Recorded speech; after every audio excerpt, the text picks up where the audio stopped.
અત્યારે જે વાત કરવાની છે 16 થી 20 જુલાઈના વરસાદની, જેમાં આજે 18 જુલાઈ છે. આજે 18 જુલાઈના રોજ પણ રાજ્યના અનેક વિસ્તારોની અંદર ભારેથી અતિ ભારે વરસાદ નોંધાયો છે, જેની અંદર ગીર સોમનાથ, જુનાગઢ, અમરેલીના અનેક વિસ્તાર, ધારી તાલુકાથી લઈને અનેક વિસ્તારોની અંદર, અમરેલી જિલ્લાની અંદર પણ ભારેથી અતિ ભારે વરસાદ નોંધાયો છે. ગીર સોમનાથ, જુનાગઢ, પોરબંદર, દ્વારકા, જામનગર અને રાજકોટના ઉપલેટા આસપાસના પણ અનેક વિસ્તારોની અંદર ભારેથી અતિ ભારે વરસાદ નોંધાયો છે.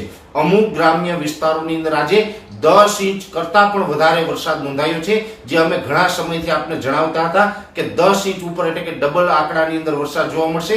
એ આજની તારીખે અનેક વિસ્તારોની અંદર 10 ઇંચ અથવા તો તેનાથી પણ વધારે વરસાદ સૌરાષ્ટ્રના વિસ્તારોની અંદર નોંધાયો છે. જોકે આ રાઉન્ડ છે એ 20 તારીખ સુધી ચાલવાનો છે. 21 તારીખથી બીજો નવો રાઉન્ડ પણ ચાલશે. એટલે 21 તારીખથી જે રાઉન્ડ ચાલુ થશે એ 21 જુલાઈથી લઈને 29 જુલાઈ સુધી ચાલવાનો છે. એટલે એટલું કહી શકાય કે આજથી લઈને 29 જુલાઈ સુધી આપણે સંપૂર્ણ વરસાદનો જ માહોલ રહેવાનો છે. એમાં ખાસ કરીને આવતીકાલે 19 તારીખ અને પરમ દિવસે 20 તારીખ, એમ 19 અને 20 જુલાઈ 2 દિવસ જે વરસાદ પડવાનો છે, એ વરસાદનું જે તીવ્રતા છે એ ખાસ કરીને દક્ષિણ ગુજરાતની અંદર હળવા મધ્યમ વરસાદો જોવા મળશે, જેની અંદર દક્ષિણ ગુજરાતનું સુરત, વલસાડ, નવસારી, બારડોલી અને ડાંગ જેવા વિસ્તારનો સમાવેશ થાય છે. આ તમામ વિસ્તારોની અંદર હળવાથી મધ્યમ વરસાદ હશે, અતિ ભારે નહીં.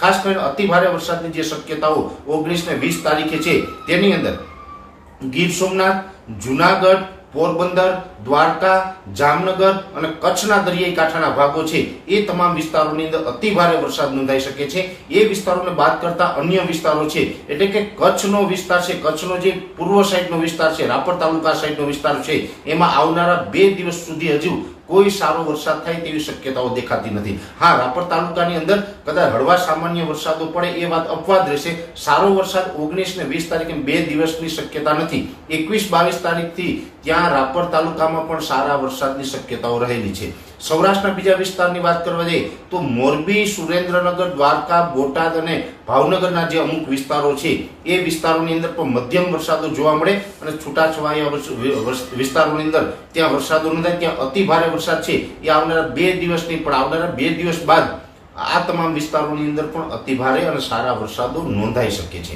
એટલે ખાસ કરીને ઘણા બધા વિસ્તારો બાકાત છે, એને આપણે 21 તારીખથી જે નવો રાઉન્ડ ચાલુ થાય તેની અંદર લાભ મળે તેવી શક્યતાઓ છે. કેમ કે બંગાળની ખાડીની અંદર પણ એક લો પ્રેશર આજની તારીખે તૈયાર થયું છે, જેની માહિતી છે અમે આવતીકાલે બપોરના વિડીયોની અંદર આપવાના છે. ખાસ કરીને મધ્ય ગુજરાતના વિસ્તારો છે, એમાં અમદાવાદ, ગાંધીનગર, આણંદ, નડિયાદ કે બરોડા જેવા વિસ્તારો છે, એમાં પણ હળવા સામાન્ય છૂટાછવાયા ઝાપટાઓ આવનારા 2 દિવસ પડશે.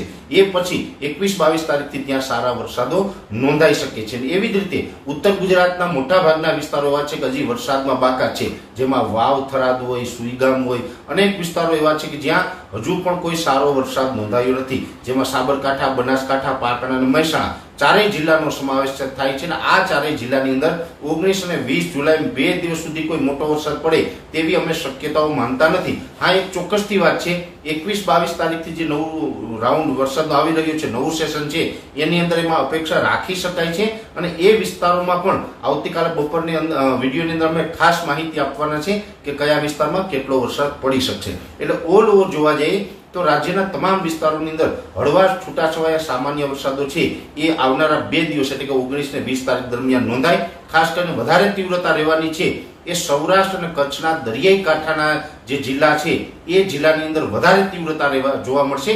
બીજા વિસ્તારોની અંદર વરસાદ ઓછા જોવા મળશે. અને 2 દિવસ બાદ જે નવો રાઉન્ડ ચાલુ થશે એમાં બંગાળની ખાડીનું લો પ્રેશર ફરીથી એક આવી રહ્યું છે. આજે એ લો પ્રેશર બની ચૂક્યું છે.